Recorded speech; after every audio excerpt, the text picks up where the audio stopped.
மதுரையிலிருந்து செய்தியாளர் ஜெகநாதன் நினைக்கிறார். ஜெகநாதன், மதுரை தொகுதியை பொறுத்த வரைக்கும் 2019 தேர்தலில் இந்த ஸ்ட்ராங் ரூம்குள்ளே ஒரு பெண் அதிகாரி நுழைந்தார் அப்படின்னு பெரிய பரபரப்பே ஏற்பட்டது. இப்போது இந்த வாக்கு பதிவான எந்திரங்களை வைக்கக்கூடிய இடத்துல என்னென்ன ஏற்பாடுகள் செய்யப்பட்டிருக்கு? இன்னும் உங்கள் தொகுதியில் வாக்குப்பதிவு நடந்து வருகிறதா? வணக்கம்.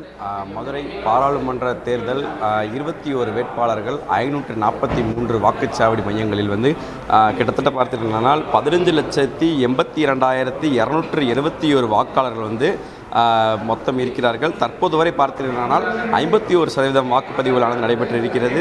குறிப்பாக 542 மையங்களில் 1573 வாக்குச்சாவடிகள் அமைந்திருக்கிறது. 356 வாக்குச்சாவடிகள் பதற்றமான வாக்குச்சாவடிகள் என்று கண்டறியப்பட்டிருக்கிறது. மேலும் 13,200 வாக்குப்பதிவு அலுவலர்கள் இந்த பணியில் ஈடுபட்டுக் கொண்டிருக்கிறார்கள். குறிப்பாக சொல்ல வேண்டுமென்றால் தற்போது வரை பார்த்தீர்களானால் மதுரை மாவட்டத்தில் மொத்தமாக 5 மணி நிலவரப்படி பார்க்கும்போது 8,87,832 பேர் வாக்களித்திருக்கிறார்கள். சராசரியாக பார்க்கும்போது 56.11 விழுக்காடுகளாகும்.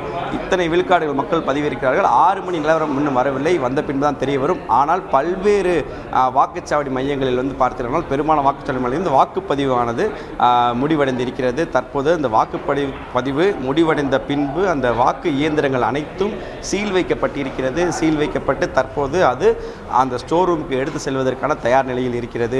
இந்த வாக்கு எண்ணும் மையங்களுக்கு இந்த அங்கே இருக்கக்கூடிய ஸ்டோர் ரூமுகளுக்கு எடுத்து செல்ல தயாராக இருக்கிறது. அது மட்டும் இல்லாமல் குறிப்பாக பார்க்கும்போது நீங்கள் கூறியது போல 2019 மதுரை பாராளுமன்ற தேர்தலில் அந்த ஸ்டோர் ரூமில் ஒரு நபர் உள்ளே புகுந்த ஒரு சர்ச்சை ஏற்பட்டது. இந்த சர்ச்சை ஏற்பட்டிருந்த நிலையிலும் கூட தற்போது பார்த்தீர்களானால் மீண்டும் இந்த முறை பார்த்தீர்களானால் மதுரை மெடிக்கல் காலேஜ் அந்த காலேஜில் இருக்கக்கூடிய வளாகத்தில் தான் இந்த வாக்கு இயந்திரங்கள் அனைத்தும் வைக்கப்பட இருக்கிறது. இந்த வாக்கு இயந்திரங்கள் அனைத்தும் வைக்கப்பட்டிருக்கக்கூடிய சூழலில் அங்கு மதுரையில் மொத்தம் 6 சட்டமன்ற தொகுதிகள் இருக்கிறது. இந்த 6 சட்டமன்ற தொகுதிகளுக்கும் ஒரு ஸ்ட்ராங் ரூம் அமைக்கப்பட இருக்கிறது. ஒவ்வொரு ஸ்ட்ராங் ரூமில் பார்த்தீர்களானால் சிசிடிவி கேமராக்கள் பொருத்தப்பட்டு அங்கு மிகப்பெரிய பிரம்மாண்டமாக ஒரு LED திரை அமைக்கப்பட்டு அனைத்தையும் கண்காணிப்பதற்கான ஏற்பாடுகள் செய்யப்பட்டிருக்கிறது. குறிப்பாக அதை பாதுகாப்பதற்காக காவலர்கள் உட்பட அனைவரும் இங்கு பணிகள் தயாரிப்பதற்காக ஏற்பாடுகள் அங்கே செய்து கொண்டிருக்கிறார்கள். தற்போது நாம் பார்த்து கொண்டிருக்கிறோம்.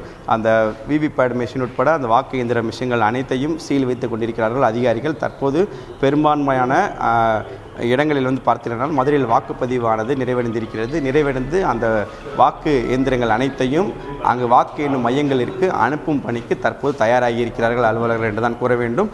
மேலும் அந்த வாக்கு இந்த இயந்திரத்தை பாதுகாக்கும் பணியிலும் தற்போது தீவிரம் காட்டியிருக்கிறார்கள். அதற்காக எத்தனை பேர் பணியில் இருக்க உள்ளார்கள், எத்தனை பேர்கள் பணிகளில் நியமனம் செய்திருக்கிறார்கள், மேலும் அதில் இன்னும் என்னென்ன கட்டுப்பாடுகள் விதித்திருக்கிறார்கள் என்பதை இன்று மாவட்ட ஆட்சியர் அது குறிப்பாக தேர்தல் அலுவலராக கூடிய மாவட்ட ஆட்சியர் அதனை அறிவிப்பை வெளியிடப்பது தயாராக இருக்கிறார். மேலும் கடந்த முறை நடந்த தவறுகளை நடைபெறாமல் சரி செய்வதற்கான பணிகளிலும் தீவிரப்படுத்துவதற்கான ஏற்பாடுகள் செய்யப்பட்டிருப்பதாக தகவல்கள் கிடைத்திருக்கிறது. தற்போது மதுரையில் 99% வாக்குப்பதிவுகள் நிறைவடைந்திருக்கிறது. 5 மணி நிலவரப்படி 54% பேர் வாக்குகள் செலுத்தியிருக்கிறார்கள் என்பது குறிப்பிடத்தக்கது.